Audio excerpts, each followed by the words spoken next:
Good afternoon, everybody. Thanks for joining us for our final webinar in our election series, What Now? I'm going to just go through some really quick housekeeping rules before we get started. We will be taking Q&A throughout the duration of this entire hour. There will not just be a designated period at the end. So feel free to use your chat or the Q&A feature to post your questions.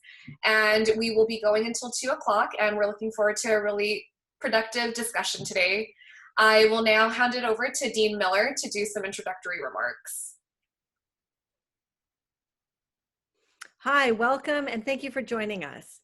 This is the fourth installment of the Wellbeing webinar series focused on helping our USC community navigate a time of political divisiveness while maintaining mutual respect for each other. We have all been through the ringer this year. Not only are we coping with a global pandemic, but America's political climate has reached a dangerous boiling point. I think we're all tired, we're all frustrated, and we're processing a lot. But we have a number of resources available here at the university to support you. And today we'll be hearing from experts about how to bring the temperature down in the wake of a very tense presidential election season without losing sight of the fact that robust debate is a good and healthy thing. Universities should be environments for this kind of debate because we stand for intellectual honesty and integrity, for wrestling with the best evidence available to create new knowledge, and for giving students the analytical training to evaluate evidence for themselves. And this is one of our top priorities at USC Dornsife. Our panel of terrific experts today is going to talk about navigating differences of opinion without discarding facts or resorting to personal attacks, and finding respect and admiration for people who have different perspectives. Our terrific moderator is Kimberly Freeman. She is the Associate Dean and Chief Diversity Officer for us at USC Dornsife. She is an experienced corporate, community, and educational leader with over 30 years of experience. She brings a unique mix of formal and experiential education drawn from her interests at the intersection of business, government, and higher education policies affecting California's most vulnerable communities. Her vision is to achieve representational diversity and create an inclusive culture for faculty, students, and staff by leveraging social connectedness and the wisdom of multiple perspectives. She earned her degree in industrial engineering and operations research from UC Berkeley and holds a Master of Public Policy from USC. She also earned an MBA and a doctorate in educational leadership from UCLA. Kimberly is going to introduce the rest of the panelists today, so I will turn it over to her. Kimberly. Thank you, Dean Miller, for that wonderful introduction, and thank you to all of our guests today. I will introduce our two speakers, and then I will also turn this over to Ilene Rosenstein, who is our Associate Vice Provost of Campus Wellbeing and Education, who will actually conduct the moderation of the panel this afternoon. So let me begin by introducing Pedro Noguera, the Emory Stoops and Joyce King Stoops Dean of the USC Rossier School of Education and is Distinguished Professor of Education. Prior to joining USC, Dr. Noguera served as a Distinguished Professor of Education at the Graduate School of Education and Information Studies at UCLA. He has also served as a tenured professor and holder of endowed chairs at NYU, Harvard, and the University of California, Berkeley. He is the author of 15 books, including Common Schooling, Conversations about the Tough Questions and Complex Issues Confronting K-12 Education in the United States Today with Rick Hess, and City Schools and the American Dream, Still Pursuing the Dream with Issa Saeed. I'd also like for us to welcome Bob Shrum, the Carmen and Lewis Warshaw Chair in the Practical Politics and Director of the USC Dornsife Center for the Political Future. Bob is a renowned political strategist and consultant who was once described as the most sought-after consultant in the Democratic Party by the Atlantic Monthly. He has worked on high-level campaigns and administrations, including Ted Kennedy, Joe Biden, John Glenn, John Kerry, Al Gore, and Gordon Brown, just to name a few. At USC Dornsife, he is focused on helping us bring together political actors from across the aisle to engage in civil, fact-based conversations. I'd now like to turn the program over to Ilene Rosenstein, Associate Vice Provost in our Campus Wellbeing and Education Office. Thank you. Thanks, Kimberly. and thank you all for coming. So I really want to give this some context that this is as Dr. Dean Miller said, the end of a series of 4, where we've been talking about the election, and we started prior to the actual election in November, and now here we are, and we really thought it'd be appropriate to ask, now what? We saw tremendous energy on our campus of people being engaged in this process, talking back and forth, but the question is now, where are we? We're still in this transition period. And so I want to start off by asking Pedro some questions in terms of, you're one of the nation's leaders in urban education and social inequality. And I'm wondering, could you just share with us some of your thoughts about the election and kind of this in-between period, concerns, things that you think are important for us to note? Yeah, thanks, Ilene, and it's great to be with all of you for this conversation. In some ways, I wish we could start to look forward to the next administration, but the Trump administration is clearly not over. And the latest news is he's trying to meet with the members of the Michigan State Legislature to, try to maneuver a change in the results of the election. So there's still a lot of tension out there. And the tension adds to the existing polarization that we know is rampant in the country. What I've tried to do is to think about why people have voted the way they do, without falling into the trap of simply attributing the differences to racism, though I do think racism is a huge factor in this, has been in this race and in this in the Trump administration. But I know, just from knowing my neighbors and knowing others who I found out voted for Donald Trump, that there are people who I know to be decent people who voted differently than I did. And so I'm trying to understand why. And the reason for that is because we still depend on each other. We are interdependent as a nation. I'm dependent on my neighbors as much as they are on me. And so we have to figure out, how do we live together? How do we confront our common problems as a nation? And so despite the significance of the differences, which are real, I think there's also a lot in common. I'm looking at the long lines across the country now for food. So many Americans out of work, at risk of losing their benefits, and the lines are getting longer and longer. People who have to go and seek food because they can't, they don't have enough to eat. And now we'll be faced with the threat of eviction soon too, on a scale we've never seen. So we have a lot to do to try to make this nation whole. And getting past the polarization, I think, will be key to get to the place of problem solving. Great, thank you. And Bob, I want to ask you the kind of same question. You've worked as a senior advisor on so many campaigns. And what does this election say to you? And what do you think are the salient points that we should be aware of, including during this transition time? Well, first of all, a shout out to Dean Miller and to this series. I'm honored to be here and to be part of it. One thing I would say is that there are areas where we have to think about why, and Pedro was touching on this, why some people voted for Trump. And I agree with him that there's a big element of racism here. But there's something else that's happened. Biden carried counties that account for 70% of the GDP. Trump carried counties that account for 30% of the GDP. Now, the GDP doesn't vote, but just like acres don't vote. But what that tells you is that a lot of people, especially non-college educated people, non-college educated whites, have been hurt by globalization, and they've been left out largely of the recovery after the 2008-2009 economic crash. So that's one element, I think. And Trump actually, as president, didn't do anything for them. But what he does do is express their sense of grievance and their anger and their alienation.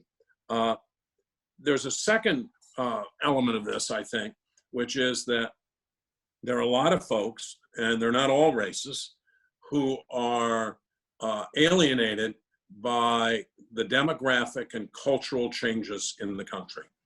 America is becoming a majority non-white country.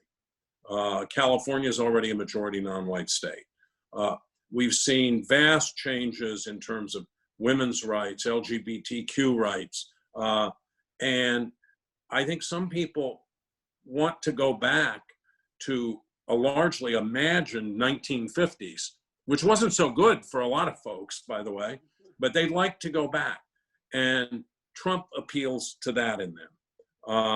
What I'm most disturbed about right now is the concerted effort by the president and people around him to basically overthrow the democratic process. You know, I went through a tough election in 2000.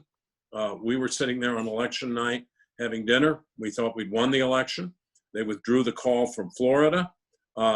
37 days sitting around the vice president's dining table at his house on the phone with folks in Florida. And then we made the mistake after the Florida Supreme Court said you got to count all the ballots. We made the mistake of going out to dinner again. And in the middle of dinners, the maitre d' walked over and said the US Supreme Court has just issued an order stopping the count in Florida. We all know how it ended. And in a phone call with Al Gore later that night, a number of us were on the call, I said, there's no avenue left. You know, there's nothing we can do. We never even contemplated the idea of trying to go to a state legislature in a state that might have a Democratic legislature, but that had voted for Bush, and say, why don't you guys just appoint electors? And because that's all it could have been as small as a state with 3 electoral votes, and that would have made Gore president. We never even contemplated that because it would be a fundamental tearing of the fabric of the country and of democracy itself. So Al Gore conceded.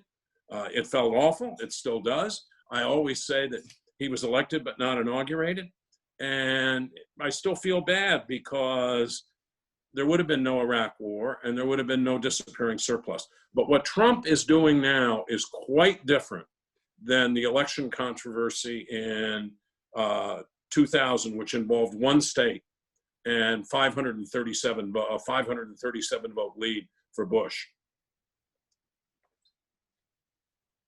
You know, you're talking about the serious consequences to our democracy and to the people in our nation. And as there's an uneasiness as all of these kind of challenges are happening, and there are many people who are still kind of feeling that the election was stolen, basically. There are people who are kind of still thinking that that has happened. And there's many people who believe that our system is corrupt, maybe rigged, or not, as you're saying, Bob, not interested in helping people like themselves. And so at this point, how do we help people embrace our democracy and, to bring up the various views? How, because if they don't believe in the process and the institution, I'm really concerned about that as well. Well, first, if we don't get through this period, that is, if the president's efforts would somehow or other succeed, I'm not sure there's anything left to embrace, because it means that fundamental pillars of our democracy will have been shattered. If we do get through this period, and I think, by the way, that the aim here is either to seize the election or to turn Joe Biden into an illegitimate president. He's going to take over with the biggest set of problems dumped into any president's lap since FDR. But he's not going to have FDR's majorities in the House and the Senate. So there's going to have to be some compromise. There's going to have to be a way of kind of working things out. And one thing I do think it's very important for him to do is to understand what Roosevelt did. And Roosevelt said, my priorities in order are relief, recovery, and reform. And Biden's priorities have to be relief from COVID, recovery from what's happened in the economy, and then you can move on to these reform issues. Some progressives might not like that, but those are the urgent priorities before the country, and you have to make sure that you include these left out areas in the economic recovery. For example, you could create incentives for businesses and companies to move into those places, use community colleges to help train people so that they're ready for those jobs, and they could be better paying jobs than what they have or the ones they've lost. It's a little like what JFK did with the Area Redevelopment Act in 1961, after he had seen the squalor in which people were living in West Virginia. But that's a long way of saying, I think you can't repair this until you begin to show people real results in their lives. It won't be repaired by rhetoric. I thought Biden's speeches during the campaign were very powerful. They were very good. But what folks want and need is real results. A society that's back to normal, where everybody's not hiding from everybody else. A society that offers opportunity to people. I mean, my father was a tool and die maker, and I went to Georgetown and then Harvard, and those opportunities were very open, at least to white people then, less so to people of color. But we got to open them up to everybody, and we've got to let people know who live in the little town in Western Pennsylvania that I was born in, and that thankfully my parents left when and took me with them when I was very young. We've got to give them a sense of hope and a sense of investment in the system. And that's going to be tough, because you're going to have a lot of Republicans. And by the way, in the Monmouth poll today, over 70% of Republicans say that the election was stolen. You're going to have a lot of Republicans in the Senate. Trump maybe who don't want to do anything. Trump is probably going to announce after the Secret Service escorts him out of the White House on January 20th that he's going to run for president again. So it's going to be a very fraught time, and yet Biden has to figure out how to fight his way through that and to get some real results for people. And this goes to something that, Pedro, you said about the polarization. I mean, when you hear that statistic that such a large majority of Republicans feel like they stole, and then we have these real life problems like you're talking about, people in food lines. How do we start really dealing with that tension of difference? How do we start dialoguing when people feel so strongly, and it's adversarial? I mean, any thoughts on that? Well, it's we are divided.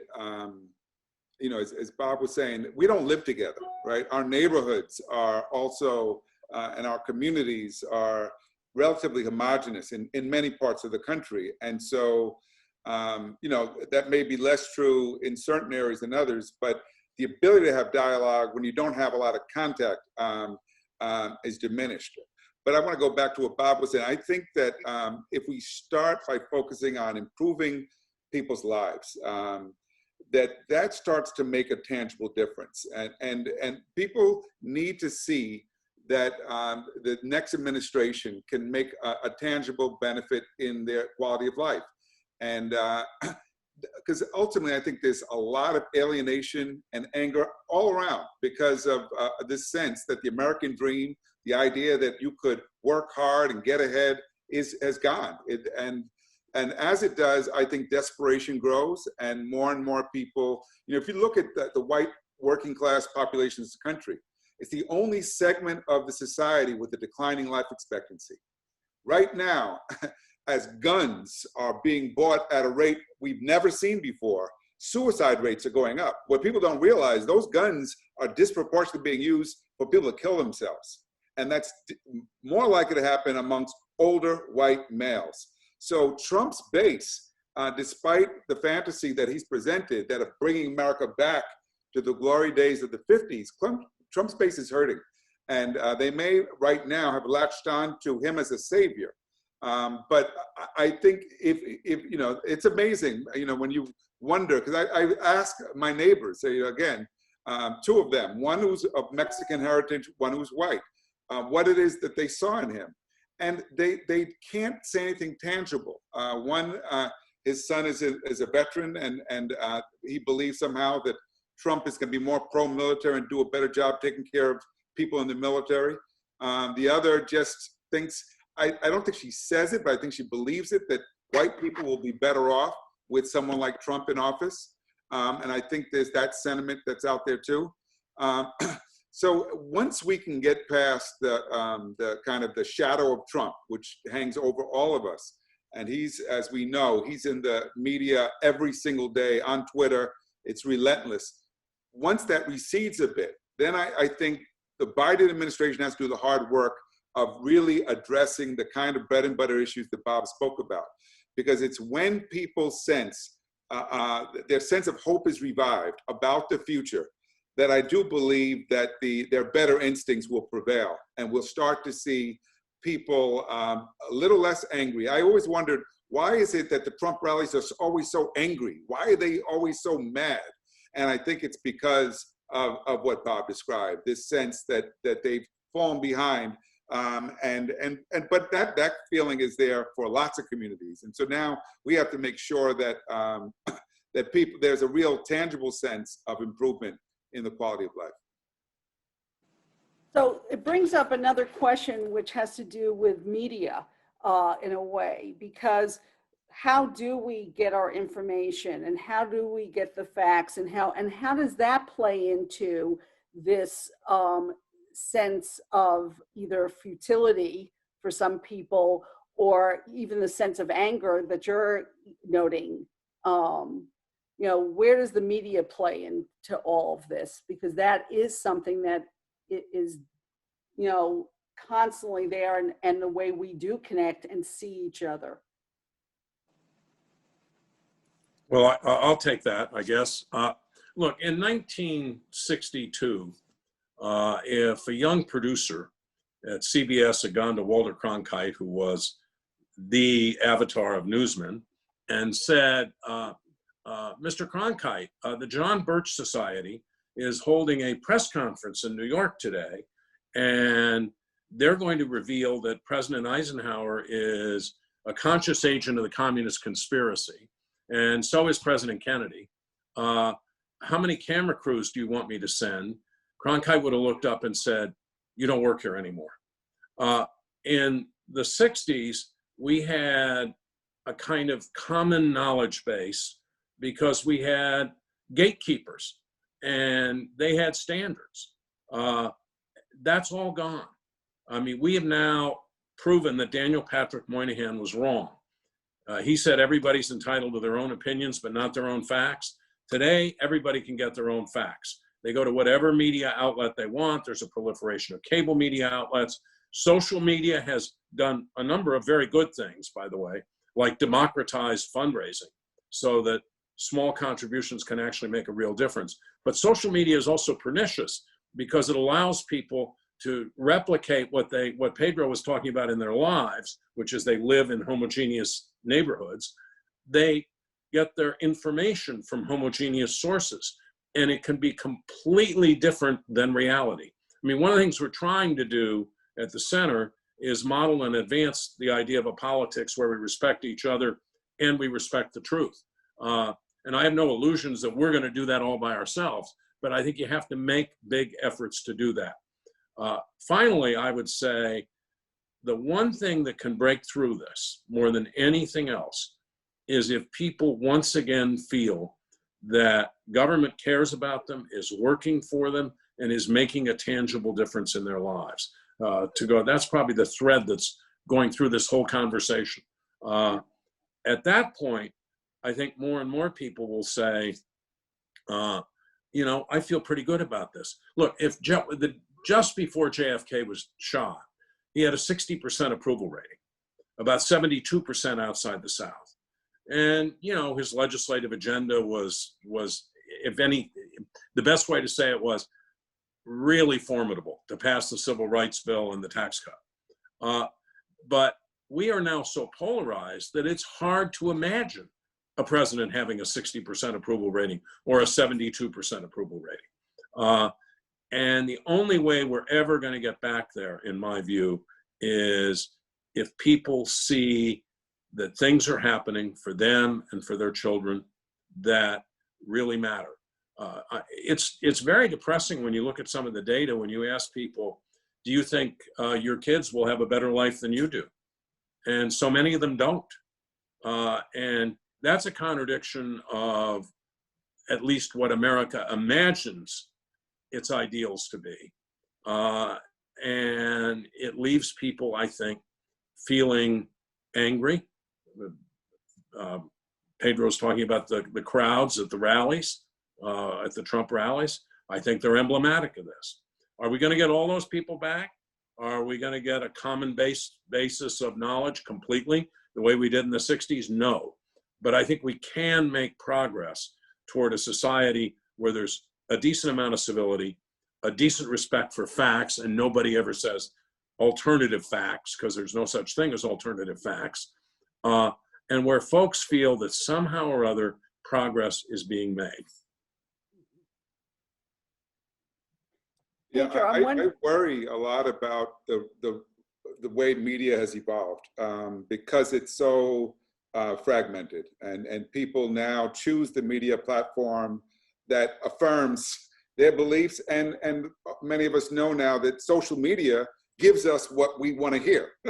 And so instead of educating and informing, rumors and misinformation spreads. And I was just listening to an interview with former President Barack Obama, who was talking about the fact that for so long, he refused to even take the birther rumor seriously until his aides kept telling him, no, this has traction.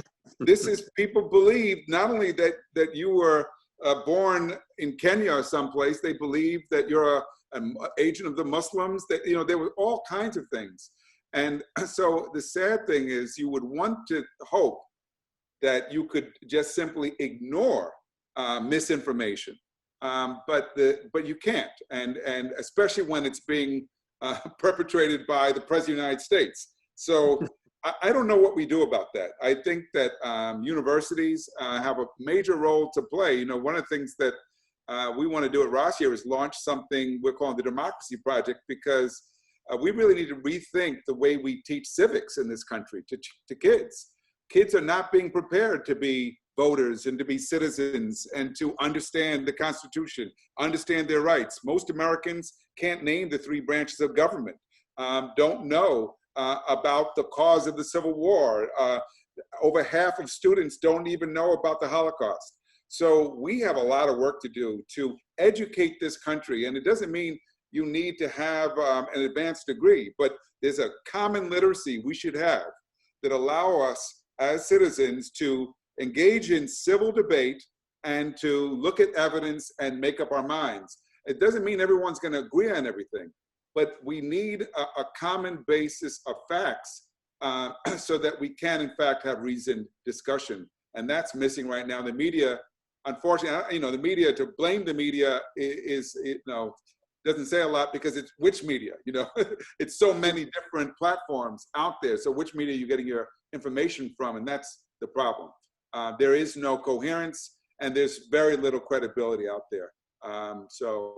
The misinformation, I think, is our greatest threat right now. But I also think I hear you saying that education and our K through 12 and even higher education can really be a place where we start training people to kind of, how do you question what's being stated in front of you? One of the things that really struck me was, hopefully I got this right, but $14 billion was spent on the election. $14 billion. And it's not like we are more informed public. I had to go look in and look at the issues, actually go to try to find the issues. Any thoughts on how to kind of educate in an election differently, or use our K through 12 or higher ed to how to kind of judge what we're being told as citizens. It's a tough. So Go ahead. Go ahead. No, go ahead, Pedro. I'm thinking about the same thing. I mean, that money, I was looking at, I think they said they spent $74 million to try to defeat Susan Collins in Maine, and didn't work. So it raised the question, what is the money being spent on and how effective? And in my opinion, if the two parties had taken that money and hired people to talk to their neighbors, right? Train them first. And so they put the money into the hands of ordinary citizens rather than into Facebook, into political ads. Maybe that would have been a better use. I really think we have too much money in politics, first of all, and it does lead to corruption. Not corruption, well, corruption in the sense it allows those with the most money to have the most influence. I don't know if that's a reform that we're going to be able to address anytime soon, given the makeup of the court. But it's a real problem. It does threaten democracy, and it raises the question, though, of how do we counter the kind of misinformation that comes through the media when the ads are allowed to circulate the way they do. So again, it goes back to the point of education. People need to be able to have, to think critically. They need to be able to look at an ad, which is really hard when you look at the propositions here in California, hard to know how to make sense of them after a while. But universities, and Amber Miller said this at the very beginning, need to be places where we demonstrate it's possible to discuss and debate important issues using evidence, that we don't shut people down because we disagree with them. We don't censor people. That's not what universities should be about. And I think that some of the criticism that's been leveled against institutions like the one we're part of, we need to take into our hearts and figure out what's a better way to allow for the democracy that we believe is so important to flourish on our campuses as well. Let me comment on that. First of all, I want to go back to this point about civics and what you're going to do with this democracy project. I think there are schools all over this country where we don't teach civics anymore. And people really basically don't learn about the institutions of this democracy. In fact, we just have a senator-elect from Alabama, Tommy Tuberville, who was asked, what are the three branches of government? And he said the presidency, the House, and the Senate. So, that's extraordinary if you think about it. So I think long-term, we've got to get a commitment to educate a generation of young people in what this democracy is all about.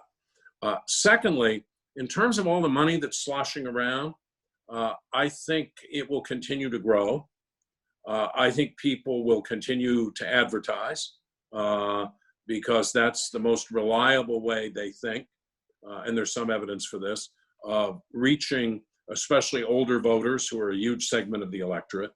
And by the way, Pedro, what you were describing in terms of trying to get people to communicate one-on-one with folks, both parties are trying to do that. And they're trying very hard because there's so much money. The Biden campaign spent over $1 billion. In 2000, I think we had for the general election, because we took federal funding, we had like $74 million for the whole general election. That meant you had to triage states. You might think you had a chance in Colorado, but the money wouldn't go far enough, so you had to say, well, we're going to stop competing there. But finally, I think the other thing that matters here is character. The character of our leaders. In November of 1980, when Ronald Reagan came to Washington for the first time, he invited Senator Kennedy, Ted Kennedy, to meet with him. We were a little startled. They didn't really know each other that well. They'd met before. And Kennedy came back from the meeting and said, let me tell you three things. One, he's not dumb. And if people think he's dumb, they're completely misunderstanding him. Number two, we're going to have a lot of big disagreements. And number three, we're going to find areas to work together. So Reagan, for example, worked with Tip O'Neill to save Social Security, a program he had once wanted to abolish. He worked with Ted Kennedy on immigration reform and amnesty. And in the 1990s, after the failure of the Clinton healthcare plan, Kennedy said, I want to help poor kids in this country who can't get access to healthcare. So he introduced the S-CHIP program, which I think now insures 8 million or 10 million kids. But he had to have a Republican co-sponsor. And he went to Orrin Hatch, the senator from Utah. And Hatch said, well, Ted, you know, I'm dubious about a great giant federal program. And Kennedy, who was quite good at this, said, in fact, he was a master of it, said, well, why don't we have the federal government pay for this and the states administer it? And Hatch said, well, I could do that. And so they passed that bill. But though today, I think Hatch would be terrified of making that agreement because of the polarization we've talked about. But character really matters. I think the character of Trump has corroded the character of a lot of his followers. But maybe we can get back to the point where people can find, they're not going to agree on a lot of things, but where they can find some things they do agree on. And to go back to the theme that we've been talking about all along, that actually make a difference in people's lives. You know, that, for example, don't confront a mother with the choice between buying this week's groceries or taking a child to a doctor. Well, this brings up one of the questions from our audience, which is kind of being brave and, you know, is there an issue or a project that can engage our leaders from both sides of the aisle? And then the person says, especially when something like COVID, mind-boggling, it didn't happen, you know, how could that, you know, is there a way that people can be brave enough? What's the barriers that are stopping our leaders from working together? As the examples you have both given. I think there were a lot of Republicans in the Senate, for example, and certainly some in the House, who would be prepared to work with a Biden administration on getting the whole country vaccinated, which I think would be a singular moment. If we do that, people are going to look at everything differently. But then you're going to have to go on and deal with the other issues. But they're very afraid. They're afraid that Trump will take revenge on them, oppose them in primaries. You look at, you know, Jeff Flake, very conservative senator from Arizona, couldn't even run for re-election. What was his offense? He'd suggested that the president not tweet out outrageous things. And so he became Trump's mortal enemy. So that's the big barrier to doing it. The great challenge for Biden, and, you know, for always, you know, there's so many ironies here. I mean, the oldest president was elected by the youngest segment of the electorate. He's been wanting to run for president for 35, 40 years. And he tried twice before and failed. But it may be a case here of the person meeting the moment, because he does have certain skills in terms of dealing with people on the other side, like Mitch McConnell, the Republican Senate leader, that may enable him to try and break through some of this. But you can bet that on the other side or outside, Donald Trump will be on cable TV, and he'll be on Twitter, and he'll be angry. And what he wants more than anything else is the utter failure of the Biden administration. Yeah, I want to just follow up on that, because I think that Bob is right, that the administrations needs to, the Biden administration, when it assumes office, give the public something to do to help address the yawning needs. And I think the vaccine gives us an opportunity. I think think about the missed opportunity after 9/11. After 9/11, the country was outraged, wanted to do something, and what did the Bush administration tell us? Said, go shopping to help the economy. You know, we need to do more than that. We need to figure out, how do we serve? How do we contribute? That's what we did during World War II. right? During World War II, ordinary citizens were called on to sacrifice, to contribute to the war effort, I think in this case, it's about contributing to the good of society and educating the public, for example, because there'll be a lot of fear out there about the vaccine. So it's going to be very important that credible people are educating their neighbors about why it's important, and that credible people take the vaccine first to demonstrate that it's not dangerous. But we need to give people something to do to counter the alienation, the anger that's out there. But it's not going to be easy. I was reading an article yesterday from the director of public health for the state of Missouri, young woman who's being threatened. Her life is threatened because, she tells people to wear a mask. So, the depth of the ignorance around the pandemic is an obstacle. But I think that Bob is right. I think that Biden is a very decent person. If that comes through, and that if people are willing to give him a chance over time, and he's clear about what people can do, that'll make a difference. I know for myself, right after the lockdown started, and we were all locked into our houses, there was a call to start distributing food at the schools here in LA.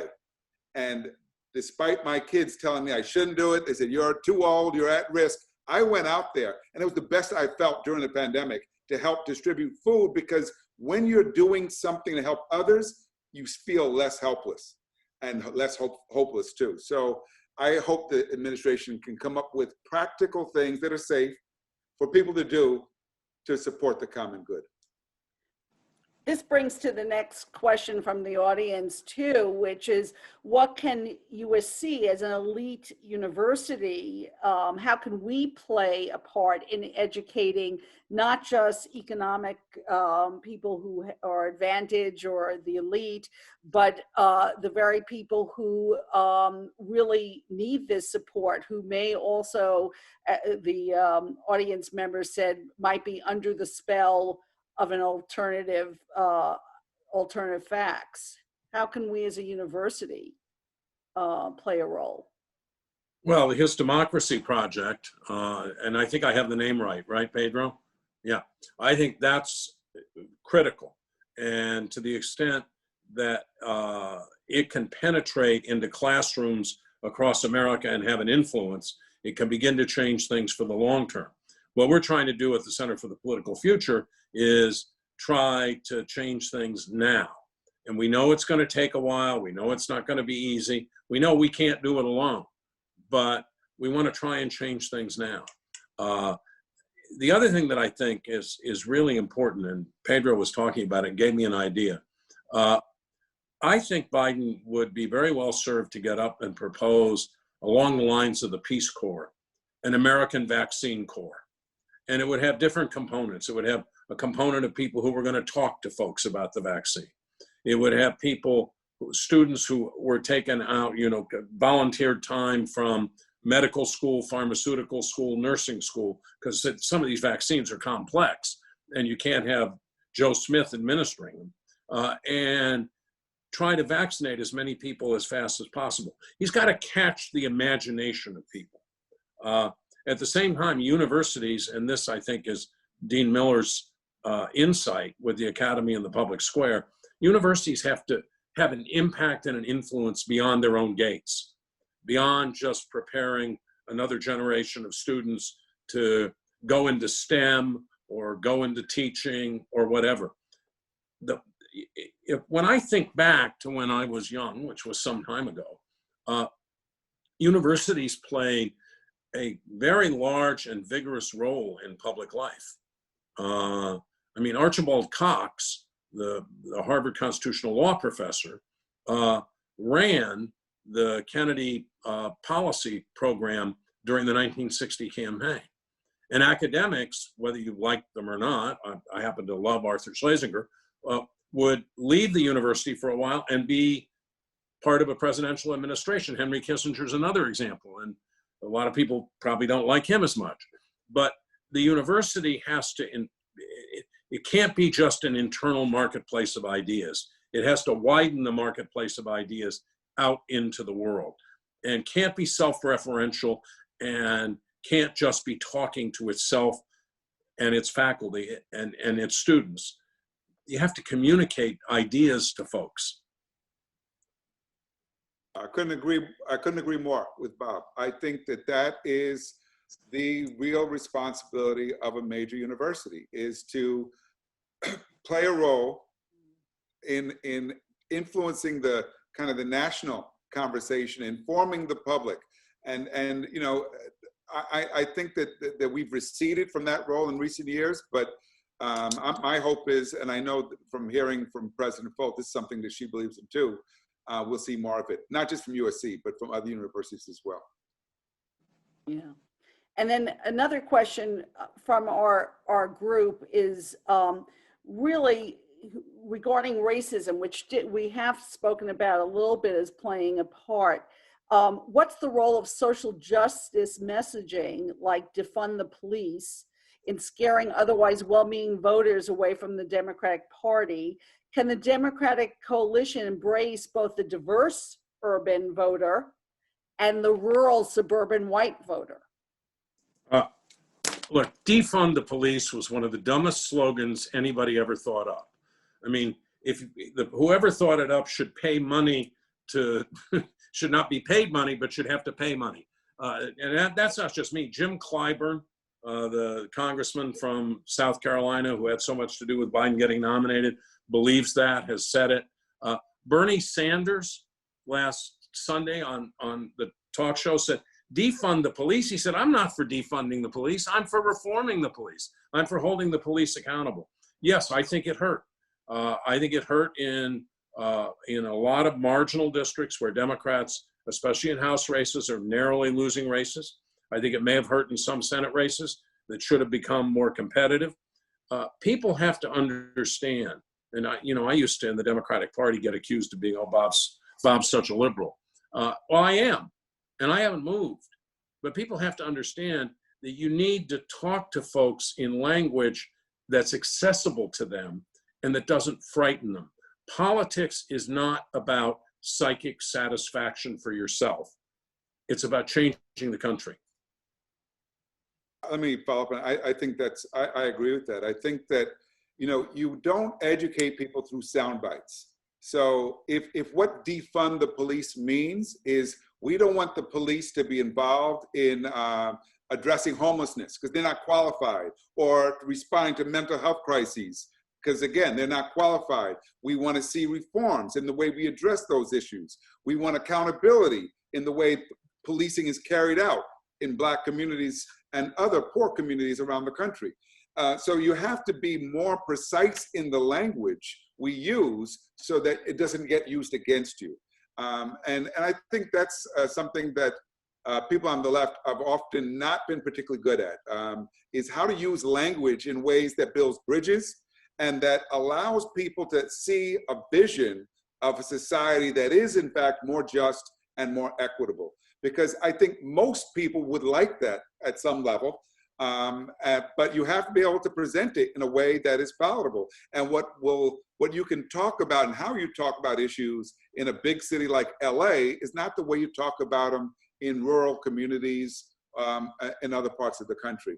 And we've got to get better at being conversant and better able to respond in different settings to different communities. Otherwise, what we lose, and this is not simply about winning elections, what we lose is our ability as a nation to solve our common problems. If people don't believe that a problem is a problem unless it affects them directly, then we're in trouble, right? If we think that safety will be assured by everybody getting armed, then we're in trouble. We need to think about our common interest and climate change is a threat that's going to affect everyone, although maybe in different ways. And so we need to think about how do we talk about these issues in ways that people can understand it and think about what they need to do to address these issues. And unfortunately, race is used as the means to divide people. There are a lot of politicians who have figured out a long time ago that you can play to racism and bigotry to win elections, and that works against us. So the only way to counter that is, I believe, to speak to broader common interest, that issues of equity and justice, the ideals that do resonate across our differences. You know, let me add something to that and take it down to the political level. Biden